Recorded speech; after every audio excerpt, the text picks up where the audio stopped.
பிடியாணை பிறப்பிக்கப்பட்டுள்ள ஸ்ரீலங்கா முன்னாள் அமைச்சர் பசில் ராஜபக்ஷவிற்கு எதிராக சர்வதேச பிடியாணை பெற்றுக் கொள்வதற்கான நடவடிக்கையை மேற்கொள்ளுமாறு கொழும்பு கோட்டை நீதவான் குற்றப்புலனாய்வு பிரிவினருக்கு அறிவுறுத்தியுள்ளார். ஸ்ரீலங்கா சுற்றுலா ஊக்குவிப்பு பணியகத்தின் நிதியை முறைகேடாக பயன்படுத்திய சம்பவம் தொடர்பாக முன்னாள் அமைச்சர் பெசில் ராஜபக்ஷவிற்கு எதிராக சர்வதேச பிடியாணை ஒன்றை பெற வேண்டுமாயின் அதற்குரிய சத்திய கடதாசியை நீதிமன்றத்தில் சமர்ப்பித்து நடவடிக்கைகளை மேற்கொள்ள முடியும் என கோட்டை கொழும்பு நீதவான் பசன் அமரசேன அறிவித்துள்ளார்.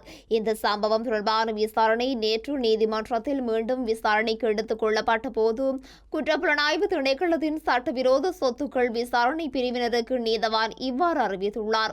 கடந்த 2014ஆம் ஆண்டு சுற்றுலா ஊக்குவிப்பு பணியகத்திற்கு ஒதுக்கப்பட்டிருந்த 7.8 மில்லியன் ரூபாய் நிதியை ஊக்குவிப்பு நடவடிக்கைகளுக்கு பயன்படுத்தாது உவா சபை மாகாண சபை தேர்தலுக்காக பயன்படுத்திய அரசாங்கத்திற்கு நட்டம் ஏற்படுத்தியமை தொடர்பில் குற்றப்புலனாய்வு திணைக்களத்தின் சட்டவிரோத சொத்துக்கள் விசாரணை நீதிமன்றத்தில் அறிக்கை தாக்கல் செய்யப்பட்டது. இந்த நிலையில் நேற்றைய விசாரணையின் போது வழக்கின் முதலாவது சந்தேக நபரான முன்னாள் அமைச்சர் பெசில் ராஜபக்ஷவிற்கு அறிவித்தல் ஒன்றை விடுக்குமாறு குற்றப்புலனாய்வு திணைக்களத்தினர் நீதிமன்றத்திடம் கோரிக்கை விடுத்தனர்.